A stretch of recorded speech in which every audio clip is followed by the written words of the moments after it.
ছিল, কিন্তু তারপরে পুরোপুরি না, একটু দুর্বল ছিল বিদায় এজিদের ভয়টা তার ভিতরে ছিল, এজিদের পক্ষের থেকে নিযুক্ত ছিল। তো ওখান থেকে তখন এক একটা চিঠি আসতে শুরু করলো যে ওখানে যেন তিনি চলে যান, মক্কা নিরাপদ না।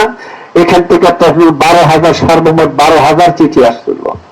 এই চিঠি পাইয়া তিনি এই চিঠির বিষয়টা কতটুকু সত্য প্রমাণ করার জন্য তার চাচাতো ভাই মুসলিম বিন আকিলকে সে কুহার মধ্যে পাঠিয়ে দিলেন। যখন কুহার মধ্যে তিনি রওনা দিলেন, হ্যাঁ, ওই কুহার মধ্যে হানি বিন উরওয়ার বাড়িতে তিনি আশ্রয় নিলেন।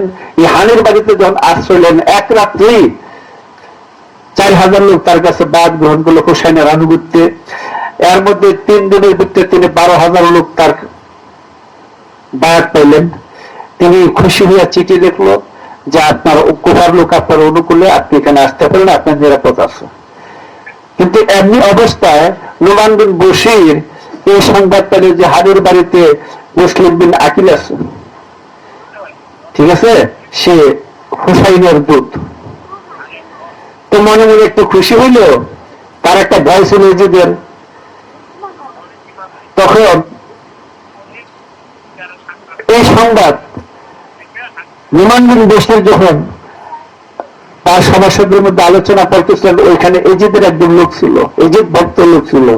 সে চিন্তা করলো নোমান বিন বশির যে তাদের প্রতি দুর্বল, তাতে কুফা তার হাতে থাকবে না, এজিদের চলে যাবে তাদের হাতে।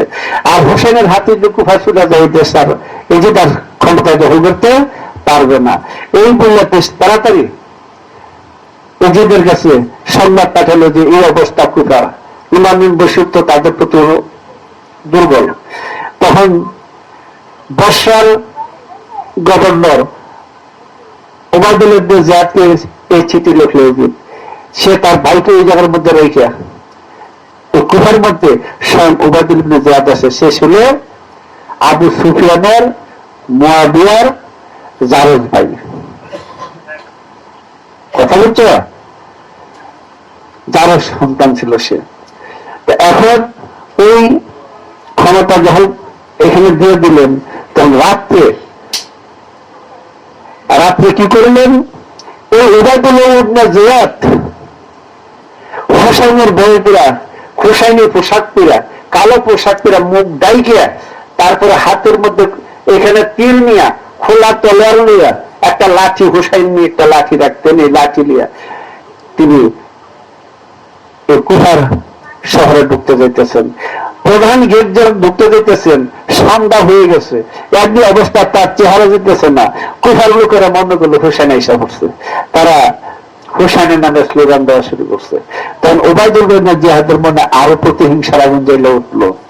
তিনি যখন ভিতরে যায়, তার উপর থেকে নোমান বিন বশির বলতেছে যে হুসাইন, আপনি এখান থেকে চলে যান, এই কুফা শহর আপনার জন্য নিরাপদ নয়, যে আপনাকে ছেড়ে দিবে না। হ্যাঁ, অত জানে না এটা যে কি। এই অবস্থায় যখন মেন দরজা খুলে দিল, সে ভিতরে প্রবেশ করলো, আর পিছন দিয়ে চলে আসলো ওবায়দুল ইবনে জিয়াদের সৈন্য। তখনই বোঝা হলো সেটা হুসাইন না।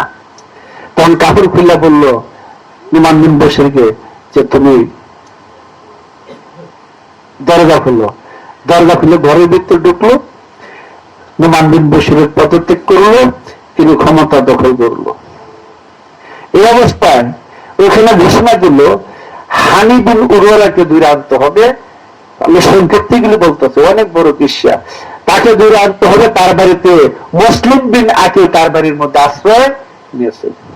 বলছে মুসলিম বিন আকিলকে যার বাড়িতে পাওয়া যাবে, তার রক্ত আমাদের জন্য হালাল হয়ে যাবে, মানে তাকে হত্যা করবে। তখন হানিও তখন ভয় পেয়ে গেল। এমনি ভাবে দেখা গেল শেষ পর্যন্ত এই মুসলিম বিন আকিলকে ওবায়দুল ইবনে জিয়াদের বাড়িতে সামনে হাজির করলো। যখন হাজির করলো, তখন তাকে এজিদের বশ্যতা স্বীকার করার জন্য তাকে প্রস্তাব দেওয়া হলো। সে হুসাইনি স্লোগান মানলো। তখন তাকে ছাদের উপরে উঠে নিয়ে ছাদেরতে মাথার দিয়ে খুন্ডিত করে নিচে ফেলা দিল। যাওয়ার আগে যে আসাস ইবনে জায়দা হাসানকে বিষ খাওয়াইছিল, সেই আসাসের ছেলে মোহাম্মদ ছিল, তার কাছে বলল যে আমার এখন মৃত্যু, কাজী হুসেন যাতে এখানে না আসতে পারে তুমি এই সংবাদটা তার কাছে পৌঁছাই দিও। সে বিশ্বস্ততা রক্ষা করছিল, সে এই সংবাদটা হুসাইনকে পৌঁছাই দিয়েছিল। কিন্তু হুসাইন বলল আল্লাহ তকদিরে যা রাখছে তাই বাস্তবায়ন হবে। ওইখানে আরেকটা কথা ছিল যে মুসলিমের দুজন ছেলে তার সাথে ছিল, সেই জন্য তারা পিতার প্রতিশোধ নেওয়ার জন্য এই কুফাতে আসার জন্য প্রতিজ্ঞাবদ্ধ হয়ে গেছিল। হোসেন রওনা দিল। হোসেন কিছু দূর গোরখনগর থানার ভিতরে যাওয়ার পরে সেখান থেকে দেখা গেল যে সেনাপতি হুর তাদেরকে সামনে বাধা দিয়ে দাঁড়াইল। সেনাপতি হুর বলল দেখেন ইজিপ্ট আপনাকে সহজে ছেড়ে দিবে না, আমাকে নিযুক্ত করছে আপনাকে বাধা দেওয়ার জন্য, আপনাকে ঘেরাঘুরা রাখার জন্য। আমি আপনাকে দুইটা প্রস্তাব দিতেছি, একটা হলো আপনি হয়তো ডান দিক দিয়ে নয়তো বাম দিক দিয়ে যাতে চলে না, সামনের দিকে যাবেন না, ঠিক আছে? তিনি তখন এই রানে যাইতে রাজি হলেন না। ওই রাত্রেই তার সাথে ছিল 470 লোক। সেই 470 লোককে তিনি বসলেন, বসে বললো যে শুধু আমাকে আমার জন্য তোমরা কোনো প্রাণ দেবে, তোমাদেরকে আমি বিদায় করতে আমার কাছে চলে যাও, তোমরা এই যে শুধু আমাকে আমার জন্য তোমার মৃত্যুবরণ করবে কেন? তখন এই 400 লোকের মধ্যে মাত্র 72 জন বাধা সবগুলা রাখতে চলে গেছিল। এখন প্রশ্ন দাঁড়ায় এই হোসেন এমন অবস্থার মধ্যে 400 লোককে কেন তারাই দিল? বাকি লোকগুলা 72 জন রইলার বাকি কেন তারা দিল? এটা যদি তারা না দিত তাহলে ওই যুদ্ধ ক্ষেত্রে গিয়ে এগুলো দিয়ে ভালো নিলে পলাই নিলে লুকাই নিলে শেষে বললে হোসেন ফলাইছে, এই কলঙ্কটা থেকে যেত। তাই কি করলেন? এই সমস্ত দুর্বল চিত্তের লোকগুলো বিদায় করে দিলেন। হোসাইনের খাসিয়তের 72 জন লোক তার সাথে রয়ে গেল। তারা প্রতিজ্ঞা করল যে মাওলা আমাদের এই তহর যতক্ষণ মাটির উপরে দাঁড়ানো থাকে ততক্ষণ পর্যন্ত আপনার গায়ে কেউ আঘাত করতে পারবে না। হ্যাঁ, নিজেই হোসাইনি খাসিয়তে দাঁড়াই গেলেন। এদেরকে নিয়ে তখন এই কারবালা আসে। কেউ কেউ বলতেছে মুসলিম বিন আকিলের দুটা ছেলে এরা সাথে ছিল, কিন্তু ইতিহাস প্রমাণ করে এত দূর এমন একটা পরিস্থিতিতে এত ছোট দুজন বালক নিয়ে যাবে কিন্তু স্বীকার করতে চাইতেছে না। কথা বলছো কাজে এদের ইতিহাসটা আমি জানবো, এখন তো বলবো না। হুসেন যখন কারবালায় পৌঁছলেন, কারবালা অত দুঃখ কষ্টের জায়গা, সেখানে এজিদের সৈন্য 30,000, তার মধ্যে 700 হলো ইমাম, মসজিদের মৌলবী, বেতন ঘোর, 250 কোরআনে হাফেজ, আর সেনাপতি ওমর বিন সাদ হলো কোরআনে মুফাসসির। বুঝলি? এই 30,000 মুহররমের 1 তারিখে পৌঁছলেন। এদিন থেকে তারা তাদের সঙ্গে অনেক আলোচনা করলেন, অনেক কিছু বুঝাইতে চেষ্টা করলেন, কিন্তু কোনো কথাই এদিনের সৈন্যরা শুনে নাই। নামাজে পড়তেছে, তারা পড়তেছে তাদের জামাত, হোসেন পড়তেছে হুসাইনি জামাতে। দেখো তো এদিনের সৈন্যরা তো নামাজ পড়তেছে, জামাতের সাথে নামাজ পড়তেছে, হুসাইনেরও জামাতের সাথে নামাজ পড়তেছে। দুইটা নামাজ কি এক না নাকি? একই কোরআন সূরা কানা টুকু সেজদা সব এক। হ্যাঁ, বুঝা যায়? কাফের মুনাফিকরা নামাজ পড়ে না? না হলো এই দুই দলের নামাজ যে পার্থক্য বুঝে না, এখনো এই দুই দলের নামাজের পার্থক্য যে বুঝে না সে নিজেই জিত, সে নিজে কাফের মুনাফিক। হুসাইনি নামাজ আর এজিদের নামাজের পার্থক্য যে বুঝে না, এজিদ আর নিজে মুনাফিক। এতই মুনাফিক আছে সমাজে, 72 কাতার আছে না?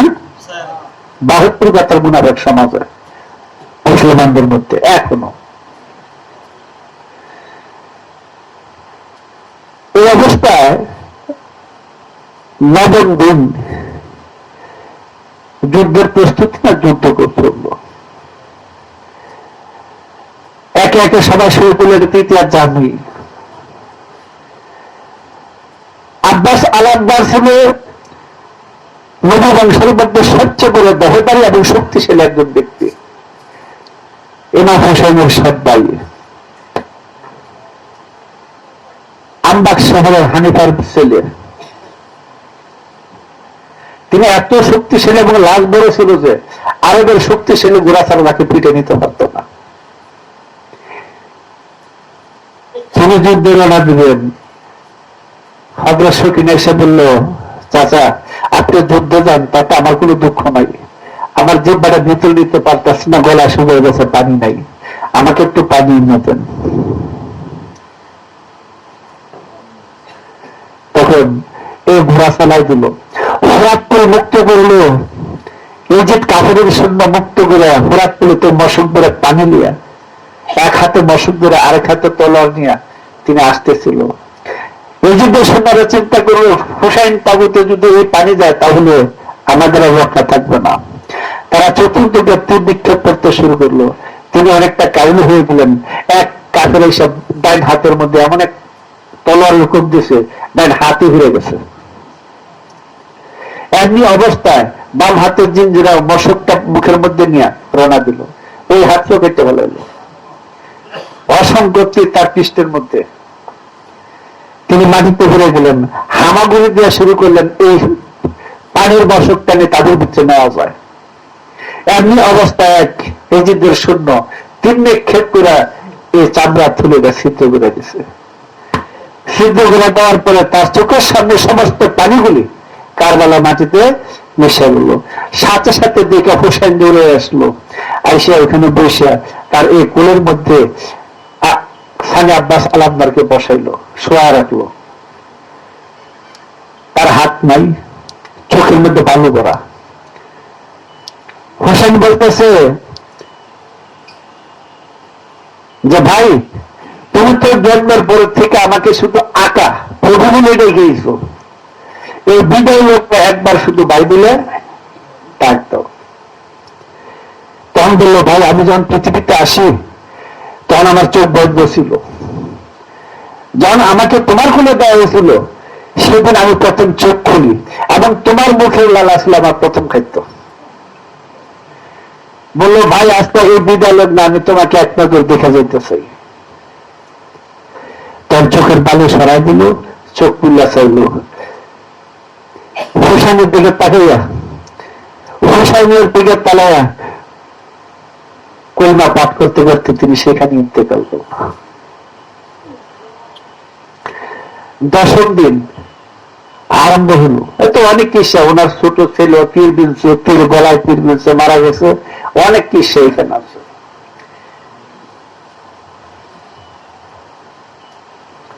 আল্লাহুম্মা সাল্লি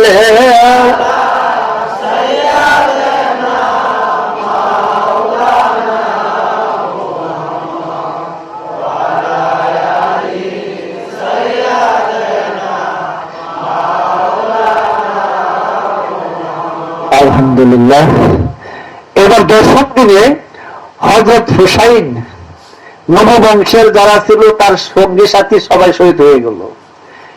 একমাত্র একটা ছেলে 13 বছর বয়সে ইমাম হুসাইনের ছিল জালালউদ্দিন, তিনি অসুস্থ অবস্থায় তাঁবুর ভিতরে শোয়া।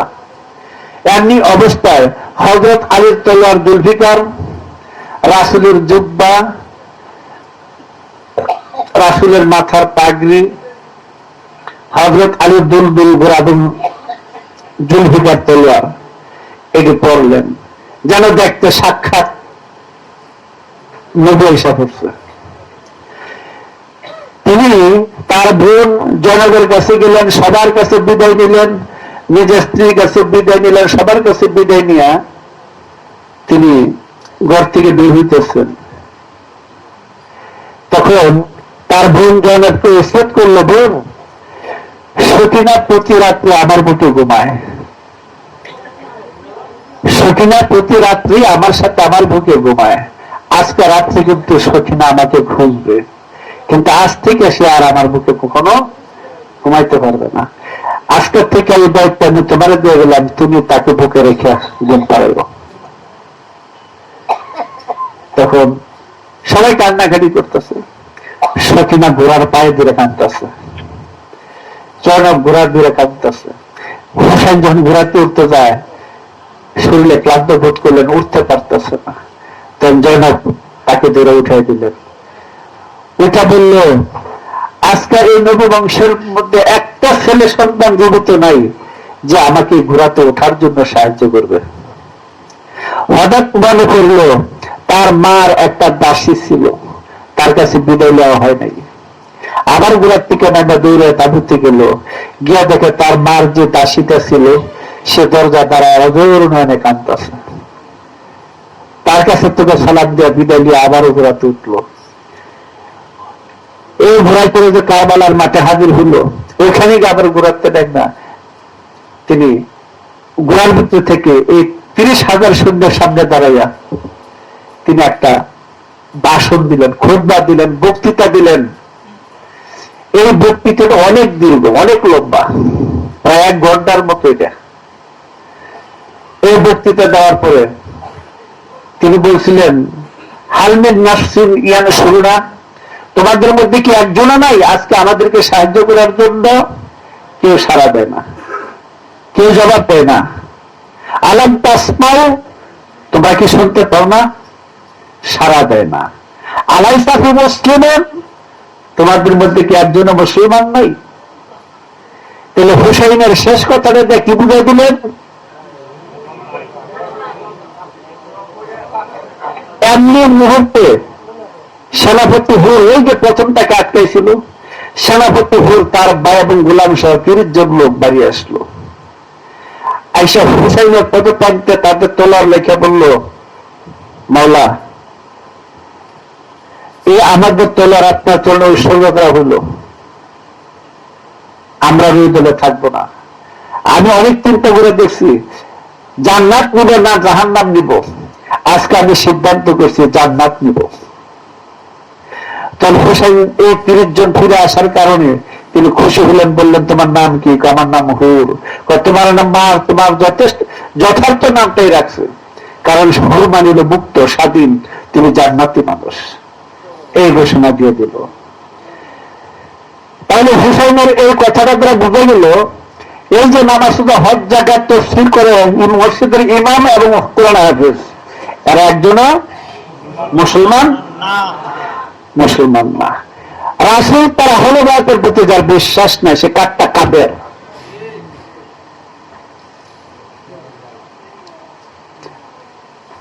শুনতে পেলাম আজকে সর্বনার রাজাকার ফজলুল করিমের বাইরে ছেলে রাজাউল করিম এও নাকি ইজিদের প্রশংসা করে, করার মতো করবে, কিন্তু এরা ইজিদের দল। আমি কোনো দশ জাল বলি,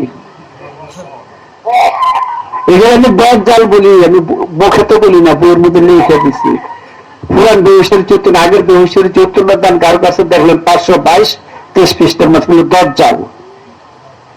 এদেরকে মুসলমান বলে নাফাক হয়ে যাবে। কাজী হুসাইন এই জায়গার মধ্যে যখন বলবেন আলাইসা ফি মুসলিমান, তোমাদের মধ্যে কি একটা মুসলমান নাই? তাহলে হুসাইনের দৃষ্টিতে কি এরা মুসলমান? আমাদের আলেমুল্লাহ রাজাদে ইজিদকে ইজিদের সুন্নাতকে মুসলমান বলে, এরা কি হুসাইনের দৃষ্টিতে এরা কি মুসলমান? বুঝা যায় কি বলি? হুসাইন তো বলছে আলাইসা ফি মুসলিমান, তোমাদের মধ্যে কি একজন মুসলমান নাই? মাত্র 30 জন মুসলমান বাড়িছে, হাজারে একজন, 30,000-এর মধ্যে 30 জন, হাজারে একজন। এই 30টাই মুসলমান ছিল, ইজিদের সুন্নাত থেকে এসে বেরিয়ে এসে বলবে। আর বাকি কি মুসলমান? আমাদের যে সমস্ত আলেমুল্লাহরা হুসাইন ইজিদকে মুমিন বলে, ইজিদের সুন্নাতদেরকে মুসলমান বলে, এরা কি কাট্টা মুনাফিক না? কাফের না? বোঝা যায় চিনার লক্ষণটা কি? হোসেন পরিষ্কার বলে দিয়ে তোমাদের মধ্যে কি একজনও মুসলমান নাই? তাহলে কোরআনের তাফসীর কারক মুসলমান, কোরআনে হাফেজ মুসলমান, শাস্ত্র ইমাম ছিল মুসলমান। এই দলটা কি এখন সমাজে নাই? নাই এখন? একটু লক্ষ্য করে দেখেন তফসিরে রুহুল বয়ানের বর্ণনা, রাসূল বলেন বনী ইসরাইলের 72 দল আর আমার উম্মত হবে 73 দল। একদল মুক্তি পাবে, বাকি 72 দল জাহান্নামী হবে। এই জাহান্নামী দলটা কি 72 কাটা লোকটা কি নামাজ পড়ে না, রোজা করে না, হজ যাকাত করে না, লক্ষ লক্ষ মাদ্রাসা চালায় না, নাকি বলছে হিন্দুর থেকে 72 দল হবে, বৌদ্ধের থেকে, খ্রিস্টান থেকে, ইহুদের থেকে, দাসারা থেকে, জনশিকা স্বার্থ থেকে বলছে? বলছে আমার উম্মতের মধ্যে 72 দল জাহান্নামী হবে, তারা মুনাফিক কাফের হবে, মুসলমান দেশে থাকবে। ওই যে রাসূল বলছিল তারা ধর্মীয় নিরাপত্তা সহকারে থাকবে, তাদের ধর্ম দেখে মনে হবে যেমন আমাদের, আমরা কিছু ধর্মকর্ম করি না, তারাই যেন বেশি বেশি করে। এটা আবার সুনানে বাইহাকির হাদিস, এটা আবার আরেকটা দিক। এখন যে কথাটা বললাম, তাহলে বোঝা যেতেছে মুসলমানদের মধ্যে 73 দলের মধ্যে 72 দল কার দলে? এজিদের দলে, এজিদের দলে। কাজী এজিদকে যে কাফের বলবে না সেও কাফের। এই বিষয়ে বেহুচরিত উত্তরে অনেকগুলা ফতোয়া তুলে ধরা হয়েছে। কারবালার এক টাকার মধ্যে এইটুকুর ভিত্তি মুসলমান আর মুসলমান দেশে কাফের মুনাফিকদের চিত্রটা ফুটে উঠছে, একটা কথার উপরে সব ফুটে উঠছে। সেই যুদ্ধে হুসাইন শহীদ হইলেন নাই, কিসা বড়। এতটুক বলে তিনি সমস্ত সৈন্যদেরকে তারাই দিয়া ফোরাক্কুল মুক্ত করলেন। সেই ফোরাক্কুলে দাঁড়ায় তিনি পানি নিলেন, পানির ভিতরে তিনি সমস্ত পরিবার যারা শহীদ তাদের ছবিটা তার মনের ভিতরে এসে উঠল, তিনি পানি ফালাই দিলেন। আইসা আবার যুদ্ধক্ষেত্রে আসলেন, বিরামহীন ভাবে যুদ্ধ ঘুরে চলছেন, কিন্তু ভিতরে পানি নেই, এক ফোঁটা শুকাই গেছে, কাজে শক্তি তো নিঃশেষ হয়ে যেতেছে। এমনি অবস্থায় তিনি সেই জায়গার মধ্যে শহীদ হইলেন। হ্যাঁ, দেখো আমাদের সমাজের যারা হুসাইন ইজিদকে মুসলমান বলে, মুমিন বলে, তারা কি করে? হুসাইন শহীদ হয়ে গেল, তার মাথা বিচ্ছিন্ন করে দিল। আমাদের সমাজে বলতেছে যে হুসাইন বলতেছে জি সীমার, সীমার ইবনে জিলজিসামকে বলতেছে সীমার, আমার গলা তুমি ছুরি দিয়ে কাটতে পারবে না, তুমি আমার এই কার দিয়া পিছনের দিয়ে তুমি আমার গলা মাথার থেকে শরীর থেকে বিচ্ছিন্ন করো। এই কষ্টটুকু যদি তুমি লাঘব করো তাহলে হাসর যুদ্ধ বাহিনী জান্নাতে নিয়ে যাবে, বুঝছো না? তাই না? হ্যাঁ, বুঝছো? বাটপার, বাটপার মুসলমানদের কি শিক্ষা দিচ্ছে চিন্তা করে দেন। সেখানে শিরচ্ছেদ করা হলো। একজন সাহাবীর বিরুদ্ধে দাঁড়াইছিল, বলল সীমার তুমি আজকে কার বুকের মধ্যে তুমি বসছ, তোমার কি মনে নাই সে কে? মনে আছে, তিনি হুসাইন নবীর নাতি, মেয়ের ঘরের নাতি। তাহলে তার বুকের মধ্যে, তার গায়ের মধ্যে বৈশাখ তুমি তার শিরচ্ছেদ করতে চাইতেছ, তোমার বুকটা কি একটু কাঁপে না? কয় কাঁপে না। কারণটা কি? পাগিলটা খুলে ফেলাইল, খুলে ফেলার পরে এত বড় একটা চামড়ার ইয়া বাড়িল, কাগজের মধ্যে চামড়া বেরো, তখন তো কাগজ ছিল না। ওর মধ্যে 360 জন মুক্তির দস্তখত আছে। ইমাম হুসেন রাষ্ট্র বিরোধী, ধর্ম বিরোধী, তাকে হত্যা করা জায়েজ। এই ফতোয়া 360 জন মুক্তি দিছিল। সেই ফতোয়াটা সে পাগড়ি দিছে রেখা হুসেনের মাথা কাটতে বসছে। আল্লাহ বুঝে এই মুক্তি কি এখন ঘরে ঘরে আছে না?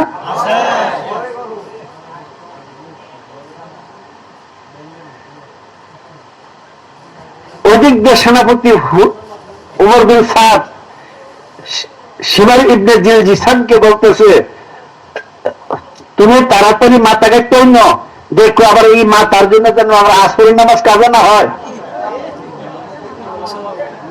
বুঝছো? রাসূল তার আহলাদের উপরে যারা নামাজ হজ জাকাত মর্যাদা ছিল সব কাট্টা মুনাফিক কাফের। নামাজ হজ জাকাত পাঞ্জাতের ঊর্ধ্বে না, আহলে বায়তের উঠে না। আহলে বায়তের মর্যাদা আল্লাহ স্বয়ং নূরের তৈরি, এদের মর্যাদা আলাদা। এটা তো ইবাদত, আমল। আমল আনছে কে? এই কর্মটা আনছে কে? রাসূল আনা নাই? রাসূল একদিন মসজিদের মধ্যে আব্দুল্লাহ ইবনে উবাই মুনাফিক পরিবর্তিতে, যার শানে সূরা মুনাফিকুন নাযিল হয়েছে, হ্যাঁ নামাজ পড়তেছে, একটু খুব নামাজ পড়তেছে, তারে নামাজে দেখে রাসূল ডাক দিছে, হ্যাঁ উবাই এদিকে আসো।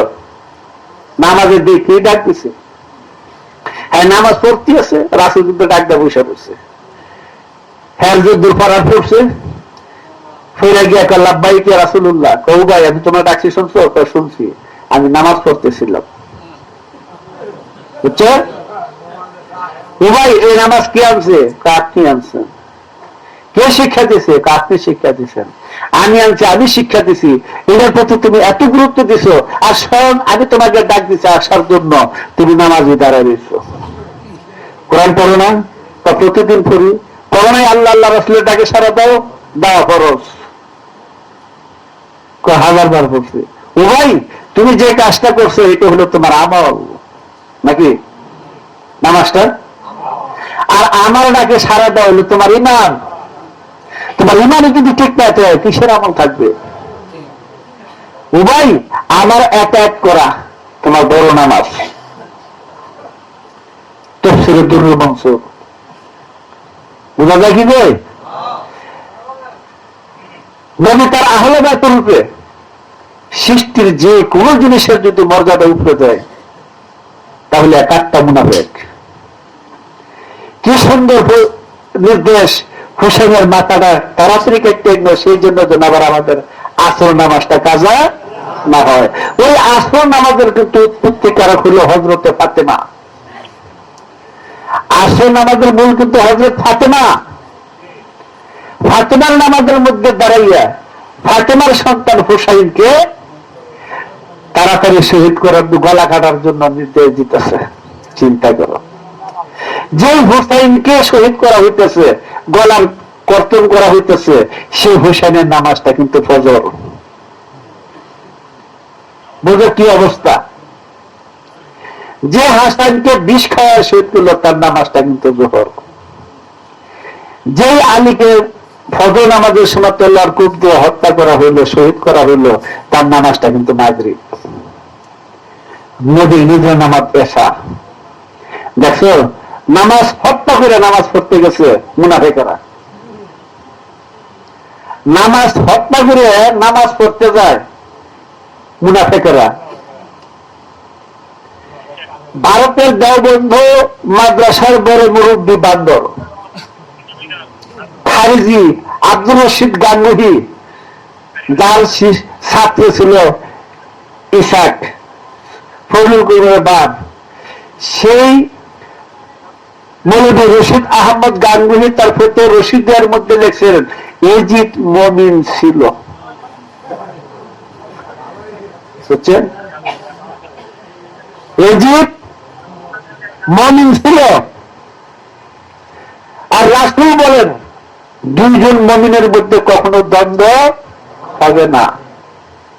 তো কারবালার মধ্যে হোসেন আর ইজিদের দ্বন্দ্ব। ইজিদ যদি মুমিন হয়, হোসেন কি মুমিন থাকে?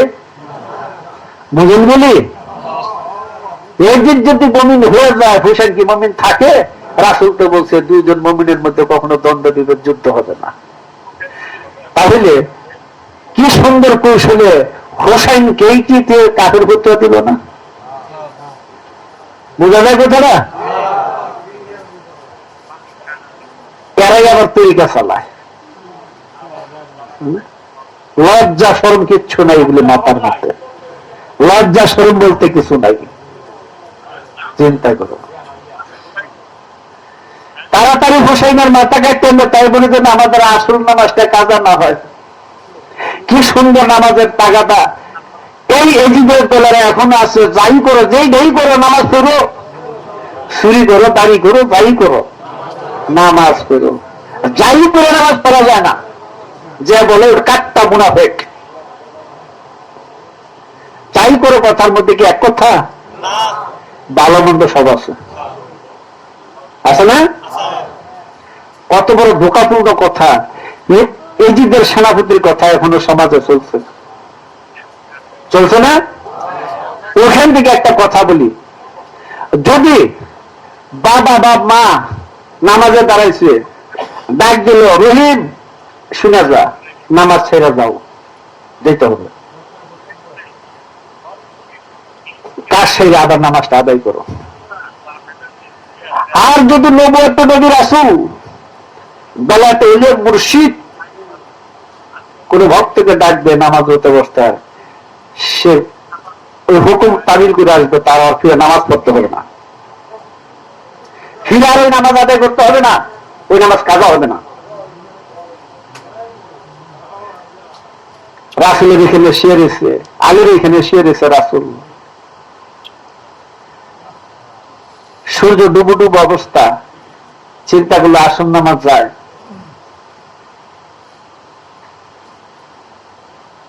আলী চুপ করে রাসূলকে শোয়া রাখছে, ঘুমাইতেছে। মাগরিব হয়ে আসলো, রাসূল জায়গা উঠলো, আলী আসন নামাজ করো নাই? আমি তো নামাজ কোলে নিয়ে আসি, আমি তো নামাজটা আমার কোলে রাখছি। বুঝে কি কিছু নামাজ যুদ্ধ আমার এখানে। রাসূল বলল, শরীয়ত রক্ষা করো। ডুবন্ত সূর্য উঠে গেল, আলী নামাজ পড়ে নিল। কথাটা বুঝো, এই যে রাসূল বলল শরীয়ত রক্ষা করো, আর যেটা ওদের শরীয়ত, আর বলছে নামাজ আমার কুলিয়া ছিল মারফত। বুঝে কি করে? তাই নামাজের টাকাটা দিল, হুসাইনকে তাড়াতাড়ি শহীদ গলা কাটতে নিয়ে আসো, যেন আসর নামাজ কাজা না হয়। লক্ষ্য করো, এই মুসলিম বিশ্বের ভিতরে, মুসলিম বললাম শুধু খালি বোঝানোর জন্য, এই পৃথিবীর মধ্যে গুরুর নির্দেশটাই হল একমাত্র শরীয়ত, গুরুর নির্দেশ পালনটা হল একমাত্র ধর্মকর্ম। নামাজ পড়া, হজ জাকাত গুরুর অধীন। নামাজ পড়া, হজ জাকাত, কলিমা কালাম যা আছে সব গুরুর অধীন। আদম কি গুরু না? মুসা ইব্রাহিম কি গুরু না? সবাই গুরু, এখনো আছে গুরু। নবুয়তে বাস করছে একটা, বেলায়েতে ভাগ করছে একটা। এই তাহলে এই হুসাইনের গলা কাটতে আনা আসল নামার জন্য কাজা না হয়, এই নামাজ এগুলো এখন সমাজে ভরা। নামাজের দোষ না, নামাজের কিন্তু দোষ না, নামাজের সমস্যা না। নামাজটা এই মুনাফিকরা বুঝেই নাই। আল্লাহ জুমান সালাতিহিম সাহুন, এরা নামাজ বুঝে নাই, এরা নামাজ সম্পর্কে উদাসীন, গাফেল। এটা লোক দেখানো নামাজ। আল্লাহ যেন এরকম সূরা মাউনের মধ্যে এটা লোক দেখানো নামাজ। কাজী এদের অবস্থান হবে ফাওয়াইলুল লিল মুসাল্লিন, ওয়াইল দুজকে। হুসাইনকে শহীদ করা হলো, নির্দেশ দিল হুসাইনের লাশটা মাটিতে মিশিয়ে দাও। 5টা গোড়া এই লাশের উপর যাইত, 5টা গোড়ায় লাশের ভিতরে যাইত। পাথরগুলো দেহের মাংসগুলো ছুটে ছুটে কারবালার মাটিতে মিশে গেছে, কারবালার মাটিতে মিশাই দিচ্ছে, খালি সাত না হাড় গুঁড়ো রয়েছে। ওইখানেই বর্তমান ওনার সমাধি। মাথাটা বর্ষাবিদ্ধ করছে, কয়জনের? 72 জনের মাথা বর্ষাবিদ্ধ করছে। এখানে নির্বসার তার বিশ্বাস সিন্ধুর মধ্যে একটা ঘটনা তুলে ধরছেন। ওই ঘটনাগুলো আমরা খুব একটা নিই না, কারণ ওটা রূপক কাহিনী, রস সাহিত্য, এর অধিকাংশই সত্য না। বিশ্বাস সিন্ধুর ঘটনাগুলো অধিকাংশই সত্য না। এখানে 10ই মুহররমের মধ্যে ওই ফরাতপুরের মধ্যে দত্ত বংশ নামক একদল ব্রাহ্মণ ছিল। এরা চিন্তা করলো কারবালার মাঠের মধ্যে 2 দল মুখামুখি যুদ্ধের প্রস্তুতি, এদের মধ্যে কে সত্য কে মিথ্যা তারা এটা বিচার বিশ্লেষণ করতে শুরু করলো। এরা দত্ত বংশ নামক এক ব্রাহ্মণ জাতি, হিন্দু। এরা ভাবনা চিন্তা করতে করতে 10ম দিন খবর পাইল যে মুসলিম ধর্মের মধ্যে মহাপুরুষ শেষ নবী আখিরি নবীর একদল পথভ্রষ্ট উম্মত তারই নাতিকে স্ববংশে হত্যা করার জন্য কারবালার মাঠে উপস্থিত। তারা ঈসা হুসাইনের দলের মধ্যে বেশ কিছু দত্ত বংশের ব্রাহ্মণ যুবক ছেলে, বৃদ্ধ যুবক সবাই মিলে অস্ত্র নিয়ে এসে হাজির হল। তার চরণের মধ্যে সে অস্ত্রগুলো রেখা বলল, প্রভু আমরা 10 দিন পর্যন্ত বিষয় বিশ্লেষণ করছি এখানে কারা যুদ্ধ করে, কেন যুদ্ধ করে, কারা ন্যায় পথে। আমরা জানতে পারলাম আপনি একমাত্র ন্যায় পথে আছেন, আপনি আখিরি নবীর নাতি, তাই আপনার চরণে আমাদের অস্ত্র উৎসর্গ করা হইল, আপনি অনুমতি দেন আমরা যুদ্ধ করব। হোসেন তাদেরকে অনুমতি দিল। এই দত্ত বংশের ব্রাহ্মণ গুলা সেই কারবালা কাফেরের বিরুদ্ধে যুদ্ধ করে শহীদ হয়ে গেল। মাত্র 3 জন জীবিত ছিল। সেই 3 জন ভারতের রাজপুত নিয়ে এখনো বিশাল সম্প্রদায় আছে, তাদেরকে বলা হয় হুসাইনি ব্রাহ্মণ। এই কিছুদিনে 2 দিন আগে টিভির মধ্যে তাদেরকে দেখাইছে, আর হুসাইনি স্লোগান দিতেছে, হুসাইন নূর হুসাইন রেডি বুঝা যায়, বেশিরভাগ স্লোগান দিতেছে। এখন বলে দেখি এই দত্ত বংশের ব্রাহ্মণ গুলো ভালো না কোরআনে হাফেজ মসজিদের শাস্ত্র ইমাম আর তফসির করে এরা ভালো?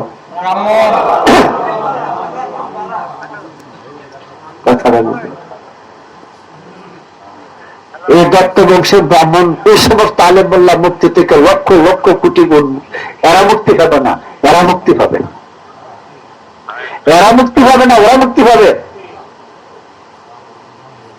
এটা যে বিশ্বাস করে হয় মুনাফেক কাফের। কথা বুঝছো? এখান থেকে ওই বর্ষাবিদ্ধ করে বায়ুপুরটা মাথা রওনা দিল দামেস্কে নিয়ে যাবে। এই নেওয়ার পথে হুসাইনি বংশের যে সমস্ত ছেলে মেয়েগুলো তাদের ভিতরে ছিল, তাদেরকে চতুর্দিকে তাদের মধ্যে আগুন লাগাই দিল। মেয়েরা ছোট ছোট মেয়েরা, বড় মেয়েরা যারা ছিল, একমাত্র একটা সন্তান ছেলে, তার নাম জানাল আব্দিন, অসুস্থ। সবাই তাবুর থেকে দৌড়ে দাঁড়িয়ে আসলো। চোর ডাকাতে যেভাবে স্বর্ণকার ছিনে নেয়, মেয়েদের গলার থেকে এভাবে টাইনা, কানের থেকে টাইনা, হাত থেকে ছিঁড়ে, কারো আঙ্গুল কাটিয়ে স্বর্ণের জিনিসগুলো নিয়ে গেল। খালি মাথায় শুধু একটা সালোয়ার কামিজ পরা, ওনারও পর্যন্ত হারা নিয়ে গেছে। এমনি অবস্থায় এদেরকে নিয়ে দামেস্কে রওনা দিয়েছে। কিছুদূর যাওয়ার পরে এক খ্রিস্টান পাদ্রী তার গির্জার মধ্যে বসা, পাশে দিয়ে এই লোকগুলা যাতায়াতে তিনি সংবাদ দিয়ে দেখলেন আকিল নবীর হুসাইনের মস্তক নিয়ে হারা যায়। তিনি তাদের কাছে থেকে 80,000 দিরহাম দেয়া, রূপার মুদ্রা, দিনার হলো স্বর্ণ মুদ্রা, 80,000 দিরহামের বিনিময়ে 1 রাত্রের জন্য ওইখানে হারা বিশ্রাম করছিল। এই হুসাইনের মাথাটা এই খ্রিস্টান পাদ্রী নিল, নিয়ে একটা স্বর্ণের থালা ছিল সেটার ভিতরে বসা রেখে সারা রাত্র ওই মাথার দিকে পাদ্রী তাকায় রয়েছে। মধ্যরাত্রে যখন পার হয়েছে, ওই মাথা থেকে একটা আলো বাড়ি আকাশের দিকে উঠে যেতেছে। সে বইয়া বইয়া আলোটা সারা রাত্র দেখলো। দেখার পরে সকালবেলা তিনি কলমে শাহাদাত করে মুসলমান হয়ে গেল। আর এই 80,000 দিরহাম যে তার সৈন্যরা নিয়ে গেছে, ও থলিতে ভাগ করে বার করতে গিয়েছে যে সবগুলো হাড়ি ভাতিলে চারা, যা ছিল দিরহাম তা হয়ে গেল চারা, হাড়ি ভাতিলের চারা। কথা বলছো? ওই হুসাইনির একটা ওট চারা জব করছিল, রান্নার পরে যখন পাতিল খুলতে গেল, গিয়ে সব কালো পাথরের মতো হয়ে গেছে। এখানে অনেক কিছু আছে। হুসাইনের জামা নিছে, একজনে আংটি দিয়েছে, একজনে শিরস্থান নিয়ে গেছে, একজনে জুতা নিছে, একজনে পায়জামা নিছে, একজনে বুঝলো নাই। যারা যারা যা যা ব্যবহার করছে, যে পাগড়ি ব্যবহার করছে সে মাথা খারাপ হয়ে গেছে, যে পোশাক ব্যবহার করছে ডবল কুষ্ঠ রোগে ধরছে, এরকম যে পায়ে জুতা করছে সে পাও পছন্দ করছে, এইভাবে সবগুলো অসুস্থ হয়ে গেছিল। এখান থেকে যখন দামেস্কে নেয়, আরেকটা ঘটনা অনেকে তুলে ধরে, তিনি আরেকটা মঞ্জিলের মধ্যে যে আরেক ব্রাহ্মণের মধ্যে গিয়ে পড়ছিলেন। সেই ব্রাহ্মণ তার বাড়ির মধ্যে সীমার মাতারা ওই বাড়ির কর্তার কাছে দিয়ে বলছিল, মাতারা তুমি রেখে দাও, সকালবেলা আমার কাছে দিবা। তার ভয় ছিল যদি কেউ তার কাছে সীমায় নিয়ে যায় তাহলে এজিদের পুরস্কারটা সে পাবে না। তখন তারা বুঝতে পারলো কারবালা হুসাইনের মাতা নবীর বংশধর। তখন তারা ঘরের মধ্যে বসে প্রতিজ্ঞা করলো যে কর্তা বাড়ির সে বলল, তার স্ত্রীকে বলল, সকালবেলা তুমি আমার মাথাটা কেটে এজিদরে দিয়ে দিও, ইয়ারে দিয়ে দিও, এইটা তোমরা গোপনে কারবালা দাফন করো। যখন সকালবেলা হয়ে গেল, স্ত্রী নিজের হাতে স্বামীর মাথা কেটে ওইটা নিয়ে সীমারকে দিতে গেল। সীমার বর্ষাবৃত্ত করতেছে, হঠাৎ তাজা ভক্ত করতেছে, বললো, তুমি কার মাথা আমাকে দিছো? যার মাথায় দিছি দিয়ে দাও। না, এই মাথা দিবে না, আমার এই মাথা দাও। শেষে বড় ছেলের মাথা কাটলো, আইনা দিল, সে নিবে না। দুইটাই ছেলে, ছোট ছেলের মাথা কাটলো, তার কাছে দিল, সেটাও সে দিবে না। তখন এই মহিলা বড় দাউলিয়া ওই হুসাইনি মাথার মধ্যে সামনে দাঁড়াইছে, দিব না। সীমার তখন বর্ষালে এখানে গেল, গিয়ে দেখলো যে মাথার সামনে দাউলিয়া দাঁড়ায় রয়েছে, বুঝছো? তো একটা সৈনিকের সাথে একটা সাধারণ মহিলা কিছু করতে পারে? শেষ পর্যন্ত ওই মেয়ের সামনের থেকে এই মাথাটা, হুসাইনি মাথাটা বর্ষাবৃত্তি করে নিয়ে আসে।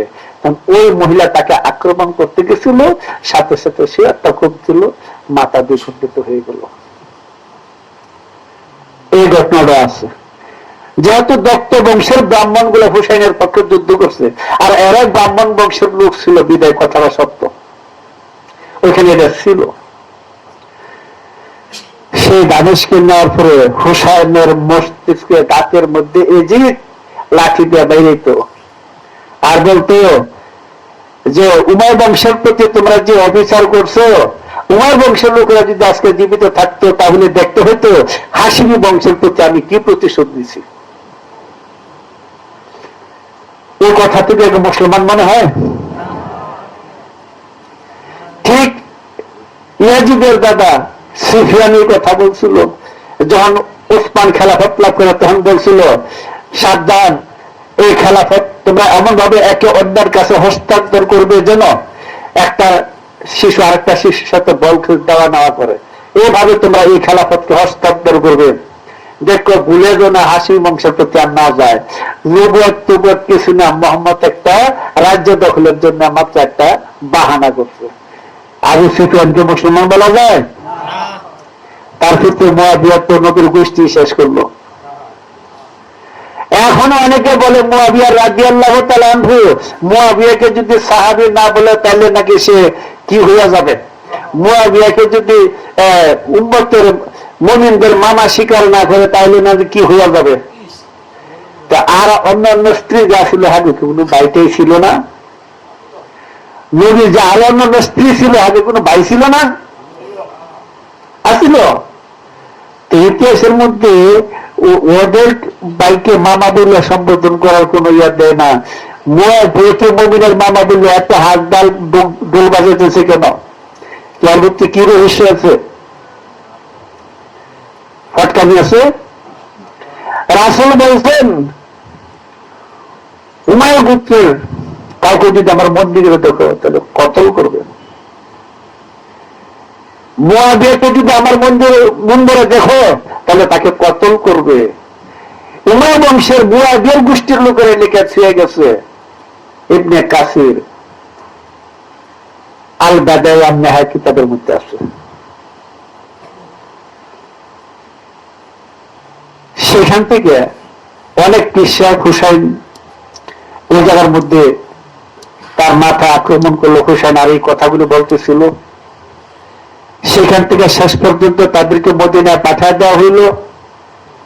মদিনায় যখন গেছিল তখন ইমাম জয়নাল আবদিন, এই জয়নাল আবদিনের মধ্যে এলমে বেলায়াত ইমাম হুসেন রেখে গেছিল। কিভাবে? ঘরে গিয়ে দেখে ইমাম জয়নাল আবদিন শুয়ে রয়েছেন, হুসেন তাকে উঠে বুকের মধ্যে জড়ায় ধরলেন। জড়ায় ধরার পরে দেখলো হুসাইনের বুকের থেকে একটা আলো জয়নাল আবদিনের বুকের ভিতরে চলে যেতেছে। হুসাইনের দুই চোখের মাঝখানে একটু পানি ছিল। ইমাম জয়নাল আবদিন সেটা চুম্বন করে খেয়ে উঠলো, সাথে সাথে বেলায় ঢুকে গেল। রাসূলের যখন লাশ দাফন করে তখন এখানে একটু লাল রঙের দুইটা পানি ছিল, হযরত আলীর চুম্বন দিয়ে খেয়ে উঠলো। এই বেলা পাওয়ার পরে বলছিল, এটা নবী বংশের আমানত, তোমার কাছে রেখে গেলাম, সবাইকে বলে গেছো তাকে যেন হত্যা কেউ করতে না পারে। তাহলে পৃথিবীর থেকে নূর এবং ইসলাম বিদায় হয়ে যাবে। জন্মদিনে আসলে তখন ইমাম জয়নাল আব্দিন এই রাসূলের রওজার চারদিক ঘুরছিল আর কান্না করে মরসিয়া গাইছিল। ওই যে এখানে আগে মরসিয়া গাইত নাগেশ্বর, এই মরসিয়া এখনো ইয়ারা গায়, এই মরসিয়া গাইছিল। ইমাম জয়নালের দিক থেকে সে মরসিয়ার উৎপত্তি সব গাতা গাইছিল। তখন মদিনার মধ্যে গভর্নর ছিল মারওয়ান ইবনে হাকাম মুনাফিক, এজিদের গভর্নর ছিল।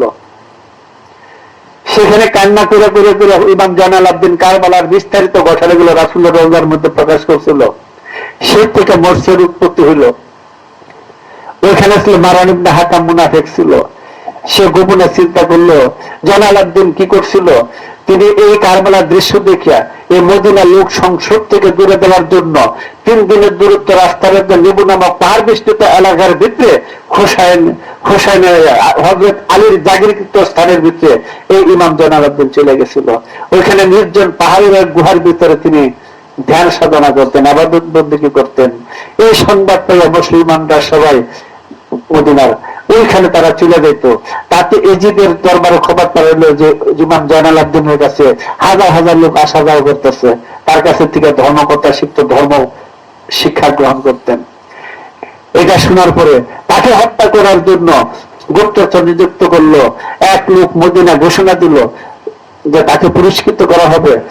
সেই অজিদের এক লোক মুসলমান দেশে মদিনায় ছিল, সে যাইয়া সেই জায়গাতে উপস্থিত হইল, যাইয়া ভালো একটা বক্ত সেজে গেল। বক্ত সেজে বলল যে আমিরুল মুমিনিন, আপনাকে আমি আমার বাড়িতে দাওয়াত দিতে আসছি, যদি আপনি যান তাহলে আমার কৃতজ্ঞ, আমি ধন্য হব। হোসানি ইমাম জয়নাল আব্দিন স্মরণ মনে তার বাড়িতে দাওয়াত খেতে রওনা দিল। যখন ঘরের ভিতরে গেল সাথে সাথে হাত পা রশি ধরে নাচিয়ে দিল। বুঝে কি গেছে দাওয়াত দিয়ে কি কারবার। তাকে এজিদের কাছে ধরা দিল। এজিদের গভর্নর তাকে শুলে চড়ায় রাখছিল, সবাই তাকে দিলতো। এজিদের লোকেরা তারা মুসলমান ছিল, নামাজ পড়তো, হজ করতো, জাকাত দিত, অথচ জয়নালউদ্দিনে যায় তারা ঢিলাঢিলি করত। এইভাবে তাকে ওখানে শহীদ করছিল। তার 2 পুত্র ছিল, তারা জীবিত ছিল। এইভাবে বেলায় চলে আসতে শুরু করলো। ওদিক দিয়ে এই ঘটনার জয়নাল আব্দিন শহীদ হইল। আর মারওয়ান ইবনে হাকাম যে মদিনার গভর্নর সাহায্য, সে গোপন ভাত পেতে রয়েছিল। কি বেশ করছে, বিশাল জুব্বা, সৌদিরা তো জুব্বাই করে, এই জুব্বা ফিরে মাথায় পাগড়ি দিয়ে হাতের মধ্যে সাইদের মতো কোরআন নিয়ে এরপরে এই লম্বা একটা তসবি নিয়ে মসজিদ নবীর মধ্যে বসে থাকতো। আর এই তসবি করতো, নামাজ পড়তো, আর কোরআনটার সাথে থাকতো, মাঝে মাঝে কোরআন পাঠ করতো, আর সর্বক্ষণ তসবি ঘুরাইতো। এমন একটা ভাব ধরলো যে 5-6 পরহেজগারি লোক আর এখানে এই দেশে কেউ নাই। কিন্তু তার কাজটা ছিল কি, মদিনার লোকেরা মদিনাকে হেফাজত করার জন্য এজিদের থেকে চতুর্দিকে পরীক্ষা খনন করে বিশাল একটা বেড়া সৃষ্টি করে দিয়ে রাখছিল। গোপন একটা রাস্তা ছিল, মদিনার লোকেরা জানতো, আর কেউ জানতো না। ওই রাস্তায় তারা আসা যাওয়া করতো। এখন এই মারওয়ান ইবনে হাকাম কি করলো, মদিনার লোকেরা এজিদের বিরুদ্ধে কি করে গোপনে সংবাদ পাঠাইতে শুরু করলো। তাই এজিদ 3000 সৈন্য পাঠাই দিল একটা কারণ দিয়ে, বলল 3 দিনের জন্য তোমাদেরকে মদিনা হালাল করে দিলাম, তোমরা যা খুশি তা করা যাবে। তাহলে মারওয়ান ইবনে হাকাম গুপ্তচরের মাধ্যমে ওই রাস্তাটা খুঁজে পাইল, পাইলে তাদের রাস্তাটা বলে দিছিল। এই এজিদের সৈন্য 3000 আইসা 3 দিন পর্যন্ত মদিনার মধ্যে তাণ্ডব চালাইলো, হত্যাকাণ্ড চালাইলো। আর 1000 মেয়েকে দর্শন করছিল, 1000 মেয়ে অবৈধ সন্তান প্রসব করছিল। সেখানে 700 কোরআনে হাফেজ ছিল, সাহাবী ছিল, তারা শহীদ হল। মোট সংখ্যা তাদের ছিল 12,497 জন লোককে তারা হত্যা করলো এই জায়গার ভিতরে। আর মসজিদের নববীর ভিতরে ওট গাদার আস্থা বলে রাখছে লাগায় আছে না, মসজিদ ভরে থিয়ে দিছে। সেখানে 3 দিন পর্যন্ত কোনো আজান নামাজ কিচ্ছু ছিল না। আবু সাইদ খুদ্রি একমাত্র ছিল, পাগল বেশি ছিল, ওই মসজিদের মধ্যে রোজার থেকে আজান শুনতে তিনি নামাজ আদায় করতেন। এই যে সৈন্যরা তাকে সেখানে দেখে তার বাড়ির মধ্যে চলে গেল। বাড়ির মধ্যে যায় কিছু না পাইয়া এই আবু সাইদ খুদ্রের এই দাড়ি একটা একটা করে টেনে টেনে টেনে টেনে সবাই ছিঁড়া ফেলা দিয়েছিল।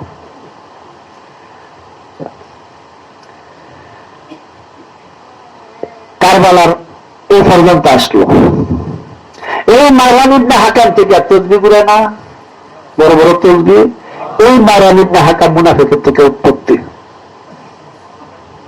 এই তসবিহ ঘুরায় এখনো ইলিয়াসের দলেরা এগুলো ঘুরায়, আছে না? কিংবা বিসি গনে তো যাই কি বলে গফে সোয়া লক্ষ মানে কি বলে জফাজফি করে। এখন রাসূল পাক সাল্লাল্লাহু আলাইহি ওয়াসাল্লাম বলছেন আমার এই আহলে বায়তের প্রতি মহব্বত রাখা ওয়াজিব। যখন আয়াত নাযিল হলো কুল্লু আসআলুকুম আলাইহি আজরান ইল্লাল মাওয়াদাতা ফিল কুরবা, সাহাবাকে প্রশ্ন করলো হুজুর আপনার এই নিকটবর্তী জন কারা যাদের প্রতি মহব্বত রাখা আমাদের জন্য আবু ওয়াজিব? বলল হাসান, হুসাইন, ফাতেমা, আলী, এই 4 জন হলো আমার আহলে বায়াত। তাদের প্রতি যাদের মহব্বত না তারা কি কাফের, মুনাফিক। হযরত আবু হুরায়রা থেকে বর্ণিত হাদিস, তিনি বলতেন আমরা সবাই রাসূল পাক সাল্লাল্লাহু আলাইহি ওয়াসাল্লামের যুগে কে মুনাফিক আর কে মুমিন এটা পার্থক্য করতাম। আলীর মহব্বত যে করতো সে মুমিন, আলীর বিরুদ্ধে যে করতো সে হলো মুনাফিক। রাসূল বলেন আলী 3টা জিনিসের মালিক কিন্তু আমি, কিন্তু এই 3টা জিনিসের বন্টনকারী হইছ তুমি। কি জিনিস? 1 আবে কাউসারের মালিক আমি, কিন্তু বন্টনকারী হলো তুমি। জান্নাত জাহান্নামের মালিক আমি, কিন্তু বন্টনকারী তুমি। আলী মুহব্বত হুজুর কাসিমুন্নারি ওয়ালা জান্না, আলীর মহব্বত ডাল স্বরূপ কুফর এবং নেফাক হইতে রক্ষা করে, এবং আলী হলেন জান্নাত জাহান্নামের বন্টনকারী। 3 নম্বর লাওয়া হামদ, প্রশংসিত জান্নাত হাসর দিন এটা আমার কাছে আমার থাকবে, কিন্তু এটা বহনকারী হবে তুমি। রাসূল বলতেন আমি আলেমের সর আলী তার দরজা, যে আমার এলেম লাভ করতে আসে সেই জন্য আলীর মাধ্যমে আসে, এবং আমি যে ব্যাপারে দায়িত্বপ্রাপ্ত সেই ব্যাপারে আলীও দায়িত্বপ্রাপ্ত। আলীর মহব্বত ইমান, দুরকানি শরীফ হাদিস, আলীর মহব্বত ইমান। বুঝো নাই?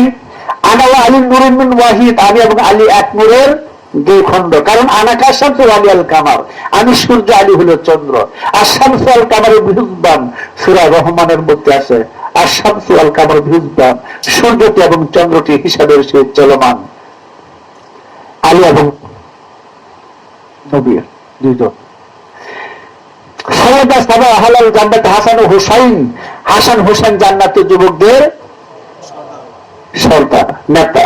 আচ্ছা, হযরত আবু বকর ওমর ওসমান, এনারা কত ফজিলত, অত ফজিলত, অত কিছু ফজিলত এরা বর্ণনা করে, ঠিক আছে, আমরাও মানি। হযরত ওমর ওসমান আলী হল গ্রহিতা, আর আলী হলেন দাতা। বড় কোনটা? বড় কারা? আসমান জমিন ফজিলত আবু বকর ওমর থাক গিয়া, কিন্তু দাতা কিন্তু আলী। বলো নাই আলীর সার্টিফিকেট নিয়ে ওমর বেহেশতে যাবে, আবু সামার ঘটনা বলছি না আগে। হযরত আলীর সিগনেচার নিয়ে ওমর বেহেশতে যাবে, ঘটনা আমি বলছি আগে। আলীর দস্তখত যার নাই, আলীর স্বীকৃতি যার নাই, হুলসিরাত পার হইতে পারবে না। কথা হচ্ছে যেটা বলতেছি হাদিস, হাদিসের ঘটনা। কাজী লক্ষ্য করো, রাসূল বলেন বিদায় হজ 18 জিলহজ তারিখ শনিবার দিন জোহর এবং আসর নামাজের মধ্যবর্তী সময়ের ভিতরে রাসূল পাক সাল্লাল্লাহু আলাইহি ওয়াসাল্লাম হযরত আলীকে বলছিলেন মান কুনতু মাওলাহু, বলছি না হাদিসটা বলছিল। সেদিন একটা তিনি ওসিয়ত করে গেছিলেন, সেই ওসিয়তটা যারা মানে তারা নবীর উম্মত, যারা মানে না এরা কাফের মুনাফিক। তিনি সেদিন বলছিলেন আমি তোমাদের নিকট দুটা জিনিস রেখে গেলাম, এই দুটা জিনিসকে যদি তোমরা আঁকড়ায় ধরো তাহলে কখনো পথভ্রষ্ট হবে না। তার এক আল্লাহর কোরআন, দ্বিতীয় আমার আহলে বাইত। এই দুইটা কখনো বিচ্ছিন্ন হবে না হাউজে কাউসারে না পৌঁছা পর্যন্ত। তাহলে রাসূলের ওসিয়তটা ছিল কি যে রাখছে কোরআন এবং আহলে বাইত। মুনাফিকরা বাড়ি করছে সুন্নি মোল্লারাও কয় কোরআন আর সুন্নাহ, কত বড় জালিমি গুলি চিন্তা করে দেখো কিভাবে মানুষকে পথভ্রষ্ট করতেছে, দ্বন্দ্ব লাগাইতেছে। এক হাদিসের মধ্যে হলো কোরআন আর আহলে বাইত, আরেক জায়গার মধ্যে হচ্ছে কোরআন আর সুন্নাহ। আর মানুষ কোনটা মানবে? দেখেন কেউ যদি বান্ডেল থেকে টাকা দেন আছে না, 10-15 পৃষ্ঠা দেওয়ার পরে যদি মনে একবার খটকা লেগে যায়, গুণা যেতে পারবেন না? আবার ফিরাইবেন আইবেন না? আর 1000 নিষেধ করলে আপনি গর্বই তাছাড়া কিন্তু এরকম হয়েছে যে কোরআন আর আহলে বাইত রাসূলের ক্ষেত্রে ক্ষেত্রে গেলেন 100 লক্ষ মুসলমানের মধ্যে, আর মুনাফিকরা বলছে কোরআন আর সুন্নাহ। দুটোই গুণবাচক জিনিস, তা কোনোদিনই হইতে পারে না। কোরআন বিশ্বাস করে আর কি ফরজ না নাকি সুন্নাত নফল? আল্লাহর কালাম বিশ্বাস করে কি? তো কোরআন আর আহলে বাইত একসাথে থাকবে। কোরআন বিশ্বাস করে ফরজ, আহলে বাইত বিশ্বাস করে ফরজ। আহলে বাইতকে যারা অবিশ্বাস করে অর্থাৎ কাফের মুনাফিক। বুঝেন নাই? আমাদের সমাজে যে মোল্লাগুলি চাকরি করে, ওই মোল্লা ঘরে জিজ্ঞেস করে দেখ কোরআন আর আহলে বাইত মানে কিনা, বা আহলে বাইত মহব্বত আছে কিনা, নাই কে কার পিছনে নামাজ পড়তেছে, কিয়ামত পর্যন্ত এর পিছনে নামাজ পড়লে নেওয়া যাবে না। ওই মুনাফিক, আহলে বাইতের প্রতি তার মহব্বত নাই। রাসূল বলেন আমরা আহলে বাইতের প্রতি তার মহব্বত আছে, কাটটা কাফের। মিশকাত শরীফ হাদিস। যে আলীর সাথে আল্লাহ নিজে কথা বলেন, জান্নাতুল ফেরদাউস, জান্নাতুল নাঈম, জান্নাতুল আদন, সে বেহেশতি মুলুক। আলী হলো তার বন্টনকারী। কত বড় বাটপারি করছে, বলতেছে জান্নাতের যুবক কে? হাসান এবং হুসাইন। মোল্লা রাব্বতুল হাদিস বাড়ি করছে জান্নাতের যুবক হলো হাসান হুসাইন, আর জান্নাতের বয়স্ক সর্দার হলো আবু বকর ওসমান। চিন্তা করছে কত বড় জালিয়াত শয়তানি গুলি।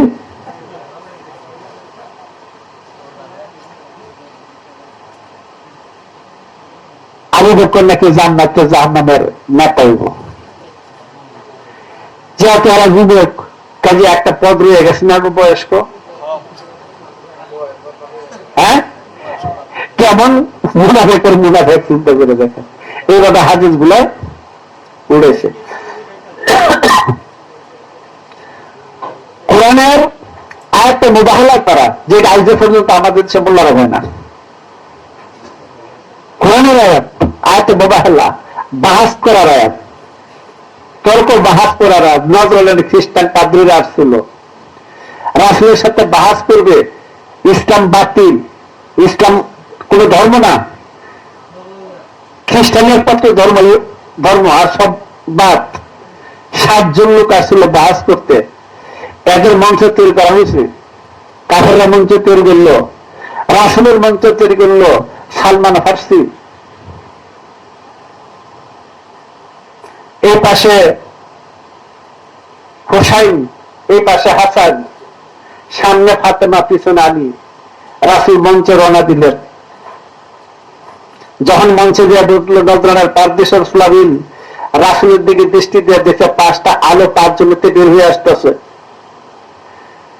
তখন খ্রিস্টান পাদ্রীদের সর্দার বলল আমরা মোহাম্মদের সাথে বাস করতে পারবো না। আজকে যদি মোহাম্মদের সাথে আমরা বাস করি আর মোহাম্মদ যদি হাত তুলে আল্লাহর কাছে প্রার্থনা করে, আর ওই 4 জন যদি শুধু আমিন আমিন করে, এই জগৎ থেকে খ্রিস্টান জগৎ একদম বিচ্ছিন্ন হয়ে যাবে। তাই বাহাস করতে রাজি হলো না, কয়েকবার শর্তে তারা এই জায়গা ত্যাগ করে চলে গেল। সে আহলে বায়াতের মুবাহালার আয়াতটা সম্পর্কে আজকে আলেমরা কিছু বলে না। শুনছেন কার কাছে কি কলা সিদ্ধাতের লোক তো না, কেন আহলে বায়াতের ঘটনা না। সেদিন থেকে সালমান ফার্সিকে বলছে, সালমান ফার্সি আমার আহলে বায়াত, সালমান ফার্সি তার আহলে বায়াত। এ সালমান ফার্সি আহলে বায়াত গণ্য করলে কেন? খাস আহলে বায়াতুল হাসান হোসেন ফাতেমা আলী, নবী তাকে একটা বিশেষ মানে স্নেহের মাধ্যমে, আদর যুক্তের মাধ্যমে সে তাকে সবসময় কাছে রাখতো। সালমান ফার্সিকে অত্যাধিক পছন্দ করতেন, সেই জন্য তাকেও এই মর্যাদার একটা উপাধি দিলেন, সে আমার বংশধর, আমার ভয়ের অধিবাসী। একমাত্র এক ব্যক্তি রাসূলের দ্বারা আহলে বায়াত উপাধি হয়েছিল, সালমান ফার্সি। আজকে আমাদের সমাজের মধ্যে মসজিদে মাদ্রাসায় যে সমস্ত মোল্লাজিরা এই ইসলাম ইসলাম করতে করতে দিকবাজি হইতেছে, সাদাবাজি ভট্টাবাজি খয়রাতে ভিক্ষা যত আছে করতেছে, সবটাই জিতের দল, সবগুলো জিতের দল। কওমি মাদ্রাসা পুরোটাই জিতের দল। এই কওমি মাদ্রাসার হারে ইমাম হোসেনকে শহীদ করছিল, বুঝা যায়? আমি অনেক সময় উদাহরণ দিয়ে বলি, আজকের থেকে 100 বছর আগে তেঁতুল গাছটা, তেঁতুলের ফলটা কিরকম টক না, এখনকারটা কিরকম? এখন তো আষাঢ়ে ফুল বাড়িছে, এটা খেলে কেমন লাগে? টক না? তখন আমরা কার সাথে তুলনা দিই? তেঁতুলের সাথে দিই না? হ্যাঁ, তেঁতুলের কথা মনে পড়লো কে? আষাঢ়ে বুঝলাম ভুইয়া আমতে সুন্দর পরিষ্কার লাল দেখতে, চেহারা না গুণে? গুণে। তাহলে ওই কারবালার যে তেঁতুলটা ছিল, ওই তেঁতুলের যে গুণ, কবি মাদ্রাসা বললা বলি সেই গুণ বিচার হবে কি চেহারা দিয়া না গুণ দিয়া? বুঝো এজিদের কারবালার হেরাজা আসিল। আজকে যে পীর মুর্শিদের বিরোধিতা করতেছে, এটাই নবীর সময় আবু জেহেল আবু লাহাব ছিল। আবু জেহেল আবু লাহাব কি চেহারায় খারাপ না স্বভাবে? তো এখন চেহারা পরিবর্তন, স্বভাবটা আগেরই আছে না? কোনটা নাই বলেন দেখি? এইভাবে তুলা দিলে তো সবই এখন আছে, থাকবে না? এই কারবালা আমাদেরকে কি শিক্ষা দিল? এই সমস্ত গুনাহ একজনকে আমরা চিনতে পারি। সে হাজারো লক্ষ বছর কোরআন হাদিস তফসির ব্যাখ্যা করুক, আলেমুল্লাহ মুফতি মুহাদ্দিস মুফাসসির যেই হোক, আহলে বায়াতের প্রতি যে বিশ্বাস নেই, সে কাটটা কাটতে মনে হয়। এটাই কারবালায় শিক্ষা দেয়। কারবালায় মানুষের দৃষ্টিশক্তি খুলে দিচ্ছে, কে মুনাফিক আর কে মুমিন, এই প্রভেদ কারবালার থেকে হয়েছে। এই সম্পর্কে খাজা বলবেন আবার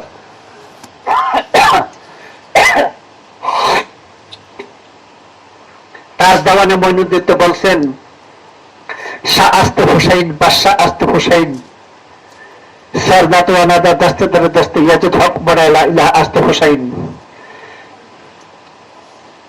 শাহ আস্তে হুসাইন, বাদশাহ হুসাইন, তিনি ধর্মের সম্রাট, ধর্মের বাদশাহ। কে তিনি? হুসাইন। তিনি ইজিদের কাছে মাথা দিলেন, কিন্তু তবু হাত দিলেন না। ইহাই সত্য যে লা ইলাহা ইল্লাল্লাহর ভিত্তিটা হলো হুসাইন। লা ইলাহা ইল্লাল্লাহর ভিত্তি কে? হুসাইন। এটা আবার আরেক দিক চলবে, কারণ রাসূল বলছেন, আলী মিন্নি ওয়ালা মিনাল আলী, ফাতেমা মিন্নি ওয়ালা মিনাল ফাতেমা, হাসান মিন্নি ওয়ালা মিনাল হাসান, হুসাইন মিন্নি ওয়ালা মিনাল হুসাইন। আমার থেকে আলী, আলীর থেকে আমি, ফাতেমা আমার থেকে ফাতেমা, ফাতেমার থেকে আমি, আমার থেকে হাসান, হাসান থেকে আমি, আমার থেকে হুসাইন, হুসাইন থেকে আমি। এই হুসাইনি জগতে ঈসা রাসূল নিজে কারবালায় শহীদ হইলেন। হইয়া তিনি ইমানদারের দিলে বাস করতে শুরু করলেন। এখন যারা রাসূল তার আহলে বায়াতে মহব্বত রাখে, তারা নবী কেও চিনবে, রাসূল কেও চিনবে। তার প্রমাণ দিয়ে গেল, আল্লাহ আশহাদু আল্লা ইলাহা ইল্লাল্লাহু ওয়াহদাহু লা শারীকা লাহু ওয়া আশহাদু আন্না মুহাম্মাদান আবদুহু ওয়া রাসূলুহু, আশহাদু আন্না মুহাম্মাদান আবদুহু, এটি একটা, এটা আল্লাহর বান্দা, এটা জাহির, এটা নবুয়ত। এই নবীর মাতা পিতা আছে, এই আব্দুহু বান্দা মুহাম্মদের মাতা পিতা আছে আব্দুল্লাহ আমেনা, ও রাসূলুহু, ও রাসূলুহু মুহাম্মদের কোন মাতা পিতা নাই। এটা বাতিল, এটা গোপন, এটা বেলায়েত। ওই রাসূল মুহাম্মদ কোথায় পাওয়া যায়? ওই আল্লাহ যেখানে আছে রাসূল মুহাম্মদ এখানে, বুঝে কি বে? দেখো মাথায় ধরে নি, ওই আল্লাহ যেখানে রাসূল মুহাম্মদ সেখানে, বুঝে কি করে? কাজী রাসূল মুহাম্মদ কোনদিন মরে না, তার জন্ম মৃত্যু নাই, তার জন্ম মৃত্যুর বিদ্বেষে নাই। আব্দুহু ওয়া রাসূল, আব্দুহু মুহাম্মাদান আব্দুহু, এইটুকুর মাথা ভিতে আছে, জন্ম মৃত্যু আছে। কেউ নবী উপহার দেখাইছেন আরবে যার সমাধি, আর রাসূল মুহাম্মদের সমাধি জীবন্ত, তিনি কখনো মৃত্যুবরণ করেন না। কথা বলছে, দুইটা পাঠ দেখাইলেন, আলী মসজিদে শুয়ে রইলেন, গিয়া দেখে শরীরের মধ্যে গুড়া পাথর মিশ্রিত মেয়াদ ছিল মসজিদ নবীর, ওই যে শুয়েছে মাটি মুটি বয়ে রয়েছে। রাসূল গিয়ে ডাক দেয়, আবু তুরাব, আবু তুরাব। কবার বলছে? কেন দুবার বললেন? আবু তুরাব কেন দুবার বললেন? হযরত আলীর সবচেয়ে গুরুত্বপূর্ণ রহস্যময় একটা উপাধি রাসূল দিলেন, আবু তুরাব, মাটির পিতা। দুবার ডাকলেন কেন? একটা জগৎ হাসানি, একটা জগৎ হুসাইনি, এই দুইটা জগতের জন্য তিনি আলীকে দুইটা ডাক দিলেন, আবু তুরাব, আবু তুরাব। ঠিক আছে? কাজী এই হাসান এবং হুসাইন, এই দুইজন মিলে একটা রূপ হয়েছে, তার নাম কি? এহসান। এহসান থেকে একটা হাদিস হয়েছে, হাদিসে এহসান। হাদিসে এহসান কি জিনিস? রাসূল বলেন, তুমি এমন ভাবে ইবাদত করে যেন আল্লাহকে দেখতেছো, এটা হুসাইনি জগৎ। আর যদি না করো, মনে করো আল্লাহ তোমাকে দেখে, অদৃশ্য জগৎ, হাসানি জগৎ, যেটা এখনো রূপের জগতে আসে নাই। ওটা শাবান মাস, এখনো রূপের জগতে আসে নাই। এই সৃষ্টির অস্তিত্ব এবং হাসান এবং হুসাইন, ফাতেমা, তিনজনের ভিতর থেকে প্রকাশ করে যেতেছে। তাই রাসূলের আহলে বায়তের প্রতি যার মহব্বত নাই, তার নামাজ রোজা হজ যাকাত কিচ্ছু নাই, তার ইমামতি মাওলানাগিরি মুফতিগিরি মুফাসসিরগিরি মুহাদ্দিসগিরি সব কিচ্ছু নাই, বাতিল। বুঝা যায় কি বলি? এই আহলে বায়তের মধ্যে আহলে বায়ত কোথায় আছে? নবুয়তে আহলে বায়ত রাসূল পাক সাল্লাল্লাহু আলাইহি ওয়াসাল্লামের সাথে আলী, ফাতেমা, হাসান, হোসেন ছিল, তাদের সমাধি আছে না ওইখানে? আছে না? আর বেলায়েতি আহলে বায়াত গুরুর দরবার, বুঝা যায়? গুরুর দরবার, যেখানে বায়াত না হইলে সে ইমানদার হইতে পারবে না, ইমানদার কোনদিন হইতে পারবে না। আহলে বায়াত অর্থে কিন্তু বায়াত হইয়া যাওয়া না। অনেক বায়াতিরা বা অনেক পেশাবরা দেখি বুঝে নাই। আহলে বায়াত, বায়াত শব্দ হলো ঘর, যেমন কোরআনে আছে বাইতুল আতিক, আদি গৃহ, আদি ঘর, আদি গৃহ, আদি ঘর। জাহিরিতে বলে মক্কার ঘর, হাকিকতে হলো মানব ঘর, মানুষই আদি ঘর, যে ঘরে খোদা স্বয়ং বানাইয়া নিজে বাস করে, ওইটা বাইতুল আতিক, আদি গৃহ, আদি ঘর, কাবা ঘর শরীয়তে ওইখানে। কাজে আহলে বায়াত ঘরের অধিবাসী, ঘরের বাসিন্দা, ঠিক আছে? হাবিবে খোদা মোহাম্মদ বেলায়েতে তিনি খফি, খফির ঘর। মোহাম্মদের মধ্যে আরো 4 জন আছে, 4 জনকে 4 ফেরেশতা পাহারা দিয়ে রাখছেন, সেইখানে হলো আহলে বায়াত। সে আহলে বায়াতের মোহাম্মদের মধ্যে যার মধ্যে নাই, সে মুসলমান, নবীর উম্মত না। বুঝা যায়? কাজে আহলে বায়াত হইলো ঘরের অধিবাসী, আর বায়াত অর্থ হলো বিক্রি হয়ে যাওয়া, ইমান আনা, আনুগত্য স্বীকার করা, নিজেকে উৎসর্গ করে দেওয়া। বায়াত বাইয়া শব্দের থেকে অর্থাৎ বিক্রি হয়ে যাওয়া। আমি আমার আর নাই, আমি আমার গুরুর শ্রী গুরুর চরণে আমি নিজেকে চিরদিনের জন্য উৎসর্গ করে দিয়েছি। যে যার বায়াত ঠিক তার আমল ঠিক, যার বায়াত ঠিক নেই তার আমল ঠিক নেই। বুঝা যায়? কাজে আহলে বায়াত বলতে অনেকে বোঝায় বায়াত হইতে হবে, বায়াত হইতে হবে না, এগুলি না। বায়াত হলো আরেক জিনিস। একটা হলো বায়াত আর একটা হলো বাইয়েত। আরবিতে একার সাধারণত ব্যবহার করে না, বেশি ব্যবহার করে। সিরাতুল মুস্তাকিম এটা আসলে হয় সিরাতুল মুস্তাকিম। যদি আরবিতে বৈষ্ণব আকারও ব্যবহার করে না, সিরাতুল মুস্তাকিম বলে আকারটা ব্যবহার করতেছে না। এটা মাদ্রাসার উচ্চারণের একটা বিষয়, বুঝলেন নাই? তাহলে আহলে বায়াত এটা হলো ঘরের অধিবাসী। এই আহলে বায়াত সৃষ্টির প্রত্যেকটা কোন পরমাণুতে তারা বিরাজিত। আহলে বায়াত থেকে আল্লাহর সৃষ্টির অস্তিত্বই থাকবে না। আহলে বায়াত থেকে আল্লাহর সৃষ্টির অস্তিত্বই থাকবে না। সে আদি নূর জাতকে যখন বিভক্ত করে তখন সাফা নূরের থেকে আরো 4টা বিভক্ত করছিলেন। এই 50 নূরকে বিভক্ত করে খামসা আনাসের নাম দিয়া আল্লাহর সৃষ্টি সৃজন করে চলছেন। ওই সৃষ্টির সেই সৃজনের মুহূর্তে সৃষ্টি নূর যখন 5 ভাগে বিভক্ত করে সে 5 ভাগে বিভক্তের মধ্যে 5টা কর্ম রেখে দিলেন। সে 5টা কর্মকে শরীয়তে বলছে ফজর, যোহর, আসর, মাগরিব, এশা। হাকিকতে কোরআনের মধ্যে নামাজ নাই। ওই সেই 5টা নামাজকে একত্র করার সাথে সাথে আল্লাহর রূপ সেই নামাজের মধ্যে ফুটে উঠছে। কাজে নামাজ অর্থ হইল দেখা, খোদাকে দেখাই নামাজ। আমরা অন্য ভাষা ফার্সি ভাষা বলি তার নাম পাঞ্জেগানা। পাঞ্জেগানা বলে না, আল্লাহ নূরের 5টা অবস্থাকে পাঞ্জেগানা বলে। এখন আমরা যদি সে আহলে বায়াতকে অনুসরণ করতে চাই, আমি একটা জিনিস বলি, মনের ভিতরে আমাদের মনের জগতের ভিতরে যে নফসে আমরা পশু আত্মার স্বভাব আছে, এই স্বভাবটুকু যদি আমরা নিয়ন্ত্রণ করতে পারি তাহলে আহলে বায়াতের সাথে একত্রতা হয়ে যেতে পারে। তাহলে মানব সুরক্ষা চিরদিন থেকে যাবে। ঠিক আছে? ওই আহলে বায়াত চিরন্তন শাশ্বতকালের আহলে বায়াত কিন্তু মানুষের মধ্যে। আর নবুয়তি আহলে বায়াত আরবের মক্কা যাদের সমাধি হয়ে গেছে, হয়েছে না? ওরা ওফাত দেখাইছে, মৃত্যুবরণ করে নাই, ওফাত দেখাইছে। ওফাত দেখায় কোথায় গেছে? আদহু পার হইয়া ও রাসূলের মধ্যে তারা মিশে গেছে। বুঝে কি কই? আদহু ওফাত দেখায়, কিন্তু রাসূলও কিন্তু ওফাত দেখায় না। আল্লাহ এবং রাসূলদের মধ্যে প্রভেদ করলে উলাইকা হুমুল কাফিরুনা হাক্কান, সে নির্বেজাল খাঁটি কাফের। ওই জায়গার মধ্যে আহলে বায়াত চিরন্তন শাশ্বতকালে প্রবাহিত হয়ে চলছে, তার জন্ম মৃত্যু নাই। আমরা সেই আহলে বায়াতকে ধারণ করতে হলে আমরা জন্ম মৃত্যুর বাহিরে অবস্থান করতে পারি।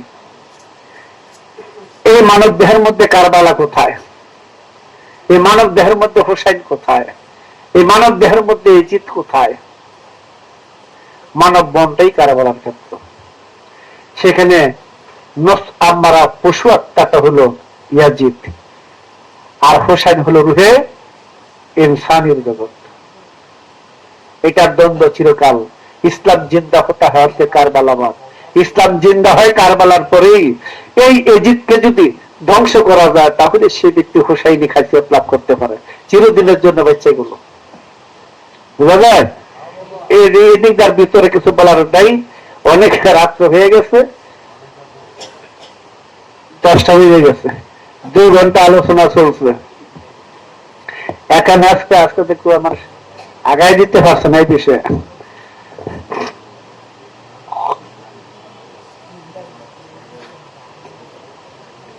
দেখা হলো কি, যখন একা বলি কথা যখন সংক্ষিপ্ত করতে পাই, কত কথা যে ফাঁকে তা চলে যায়, এইটার আর ইয়া থাকে না।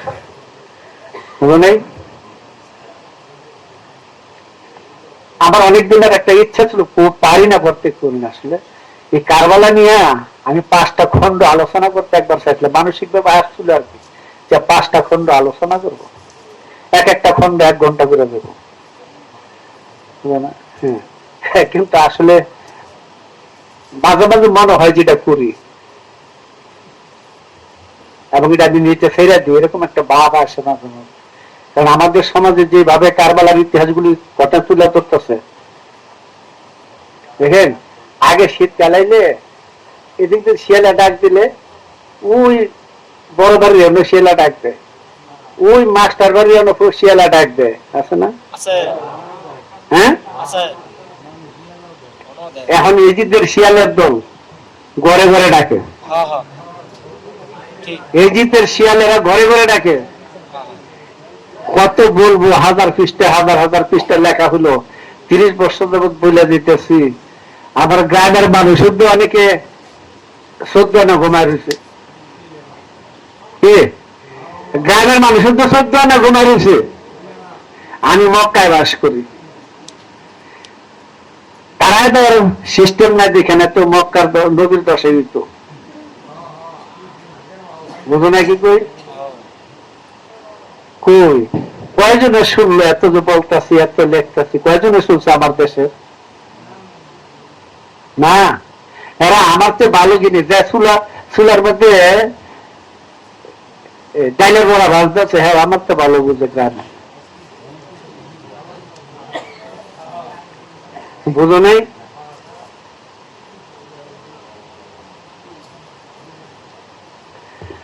যাই, কারবালার থেকে আমাদের মূল শিক্ষা, আমাদেরকে হুসাইনি খাসিয়ত ধরে রাখতে হবে, আহলে বাইতের মহব্বত রাখতে হবে, নবীর উম্মত হইতে গেলে এই কাজটা করতে হবে। তৎসঙ্গে আমাদের এই মানব সুরক্ষা রক্ষা করতে হলে আহলে বাইতকে ধারণ করতেই হবে। আহলে বাইত ছাড়া মানুষ মৃত্যুঞ্জয় হইতে পারে না, মৃত্যুকে জয় করতে পারে না, জাহান্নামকে জয় করতে পারে না, কিয়ামতকে এড়ায় যেতে পারে না, সায়াতকে এড়ায় যেতে পারে না। এগুলো কোরআনের কথা, সায়াত কিয়ামত। কাজে যদি এদিক থেকে আমাদেরকে উঠে যেতে হয়, তাহলে নবীর আহলে বাইতের প্রতি আমাদের মহব্বত রাখতে হবে। আর মহব্বত, আহলে বাইতের মহব্বতের পরিচয় এটা দরবারে ব্যক্তিগত ভাবে অনেক সময় বলা হয়, দেওয়া হয়, তারা কোথায় কিভাবে আছেন, কি করেন, সে বিষয়গুলো। সেই জন্য বলি যে আহলে বাইত যারা অস্বীকার করছে, তারা কোরআনকে অস্বীকার করছে, কোরআনকে যারা অস্বীকার করছে তারা আল্লাহর কালামকে অস্বীকার করছে। আল্লাহর কালামই কোরআন, আর আল্লাহর কালামকে যারা অস্বীকার করছে তারা আল্লাহকে অস্বীকার করছে। কারণ কোরআনের এক নাম জ্ঞান, আল্লাহর এক নাম জ্ঞান, আলীর এক নাম জ্ঞান। বুঝা যায় কি কই? কোরআনের এক নাম জ্ঞান, আল্লাহর এক নাম জ্ঞান, আলীর এক নাম জ্ঞান। আলীর মুকাম তো জ্ঞানের জগতে।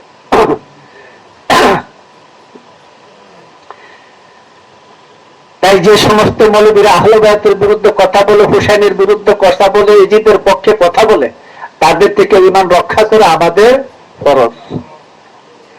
এই সমস্ত কাফের মুনাফিকদের সংযোজনে কেউ না করেন, তাহলে বুঝবেন না সোয়াফি রূপ ধরা পড়বেন।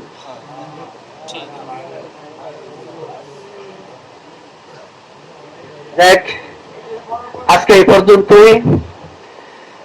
আবার 24 তারিখ মঙ্গলবার না? মঙ্গলবার না 24 তারিখ? হ্যাঁ, মঙ্গলবার দরবারে যারা খেলাফত নিচ্ছে, যেদিন খেলাফত নিচ্ছে সেই তারিখটাই যে মঙ্গলবার, তারা ওই দিন একত্র হবে, দরবারে আসবে। বলে দিছে সবাইকে বলে দেওয়ার জন্য যেন সেদিনও সবাই আসে, মঙ্গলবার হয়ে যে। এই মহরমের এই অনুষ্ঠানটা ছিল আগামীকাল, আজকে রাত্রে মহরমের 10, কালকার দিনটাও 10, আজকের দিনটা 9। কথা বুঝছো? তো আজকে বৃহস্পতিবার থেকে ওটা আজকে আলোচনাটা সারলাম। আশা করি হুসাইনের দল এটাই উম্মতে মুহাম্মদী, এটাই এক দল। আর এজিদের আকীদা আপনারা বুঝতে পারছেন, বুঝেন নাই? হ্যাঁ, দেখেন এখানে কিছু আর বারে মুনাফিকের বাদ করবেন না। কি কিছু বুঝলেন? হুসাইন দল কোনদিন মুনাফিকের দলে মিশে না।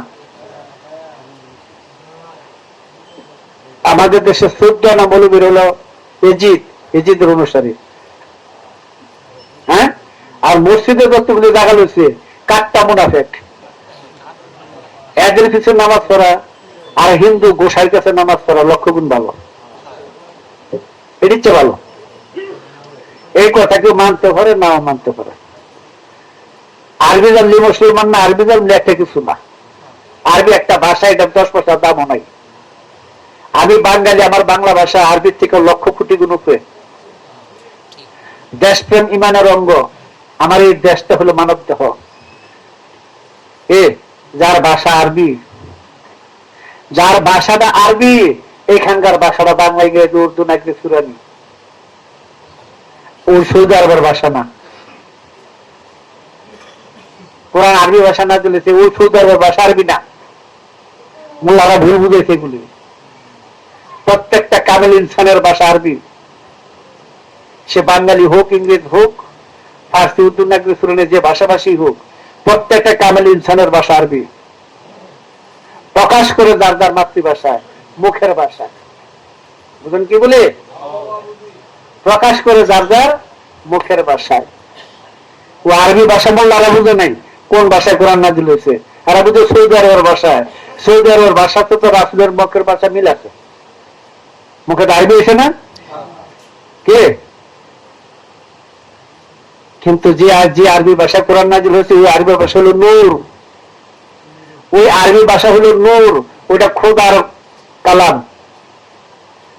এটা সৌদি আরবের আরবি ভাষা না। আলেমরা যদি ওই আরবি কোরআন শিখতে পারতো, তাহলে এই জুব্বা ফালাইলে ইন্দি বসা দিত। ওই ভাষা যদি বুঝতো, আল্লাহর ভাষা আরবি কোনটা, এটা যদি বুঝতো, যে জুব্বা জাব্বা কিছু থাকলো নইলে। তার প্রমাণ দিয়েছে মাওলানা জালালউদ্দিন রুমি। তিনি এত বড় বিশ্ববিখ্যাত মাওলানা হইয়াও অশিক্ষিত তাবলিগীর কাছে বায়াত হইয়া শেষে স্বীকার করলেন, হাম যে কোরআন মগজের আবার দাস্তা বসতে কাফিসে সাজার ডাকতাম। আমি কোরআনের মগজ উঠাই দিছি, আর এই পাতার কোরআন অস্থি চর্মক শিকাল কুত্তার জন্য ভালো রাখছি। যারা কোরআনের ভেদ বুঝে নেবে, আরবি কোরআন বুঝে নাই, আরবি কোরআন যারা বুঝে নেয়, চিনে নেয়, দেখে নাই, তাদেরকে তিনি শিয়াল কুত্তা বলে অভিহিত করছেন। তার মস্তবি খুঁজলে দেখা যাবে তাকে মানব রচিত কোরআন বলা হয়। আল্লাহুম্মা সাল্লি আলা সাইয়্যিদিনা মাওলানা মুহাম্মদ ওয়া আলা আলি সাইয়্যিদিনা মাওলানা মুহাম্মদ।